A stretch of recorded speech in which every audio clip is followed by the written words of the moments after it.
Hey everyone, and welcome to Tuesday Night Legacy, presented by Spellhold Games. My name's Eugene, and we're starting off with round 1 here from February 1st.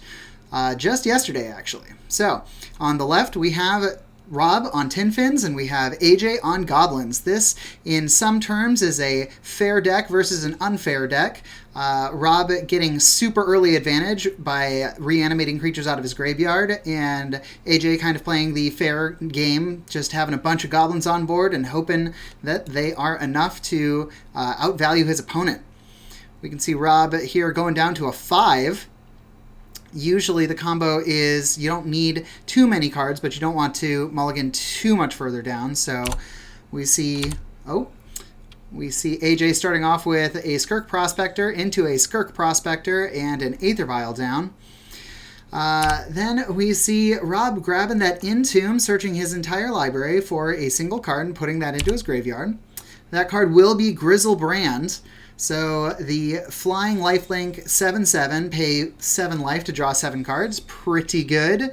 Once you get into play using a card called Shallow Grave, he's going to grab the first card off the top of his graveyard, which is Grizzlebrand, or the first creature rather, and get to put it into play.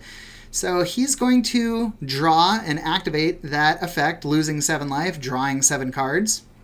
This is all in his main phase. With AJ tapped out, he can't really respond to anything. He does have the Aether Vial in play, but it has no counters, so you can only activate it to put in a converted mana cost 0 card.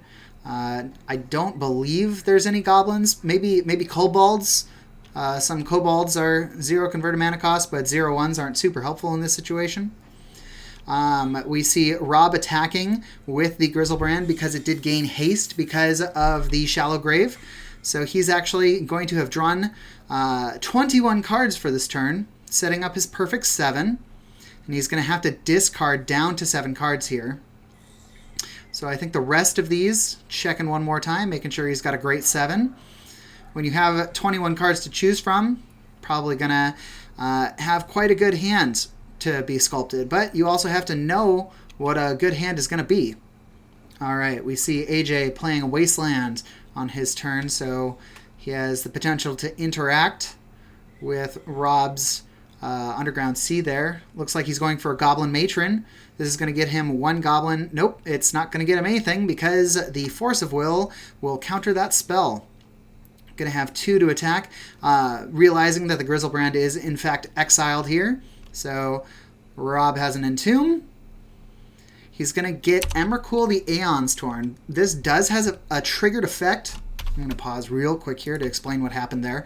Emrakul does have a triggered effect that once it goes into the graveyard, it shuffles their entire graveyard back into the library. But because Shallow Grave, jump back 1 card here, is an instant, he can have that trigger on the stack and still bring back the Emrakul, allowing him to attack with that Annihilator 6, and AJ was at 13 life at the end of that turn, or during that turn, so the 15 damage was going to kill him, which is why we are now going into match 2.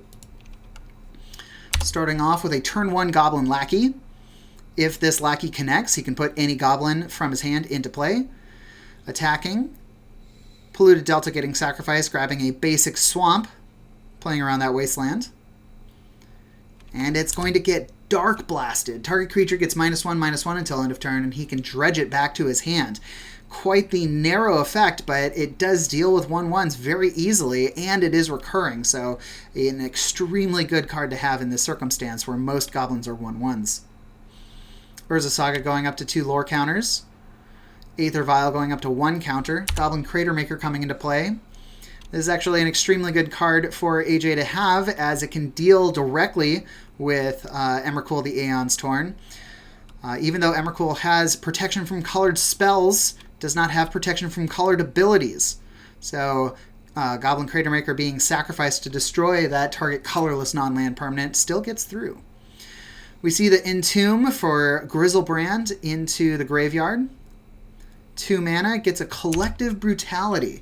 He's actually going to escalate it by discarding a card. You see the Archon of Cruelty going into the grave as well. Another amazing reanimation target. So AJ is going to have to reveal his hand. He has no instants or sorceries to discard, but that Goblin Crater Maker gets -2/-2 until end of turn, removing it from play. Looks like we're going to pass it back. No reanimation spells yet. Urza's Saga, getting the third lore counter, being sacrificed, getting a Soul Guide Lantern from the deck. This is very, very good to have against the Reanimator player, as at any time he can sacrifice it and blow up the entire graveyard, but when it comes into play, he also gets an exile effect, which he's going to get rid of that Archon of Cruelty. Pretty good choice, as Archon of Cruelty does a whole lot of things you don't like as the opponent, does a whole lot of good things when you get into play. But we're not going to see it this game, so I'm not going to talk about it any further. Rob going for 3 mana, Plague Engineer.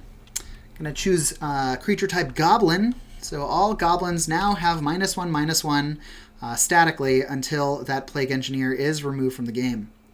It's going to make things a lot harder for AJ to kind of come back, but we do see that he has a Goblin Chieftain in hand that he can activate the Aether Vial on 3 and get that into play, giving all Goblins +1/+1, so it kind of negates the effect, so all Goblins would have their normal power and toughness. In fact, that is exactly what happens. We have the Goblin Chieftain in play. It is a 1/1 at this point, but all the other Goblins are their normal power and toughness. Force of Will for the Goblin Crater Maker, the activated Aether Vial coming in for the Goblin War Chief, making all Goblins cost 1 less, 1 generic less, not if they have red in their converted mana cost, you still have to pay that.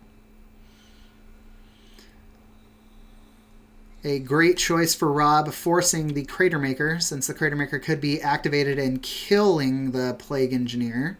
Since it never made it into play in the first place, didn't get a chance for that. Land off the top for AJ. Thinking about it, activate. Goblin Matron into play. Looking for some sort of haymaker here.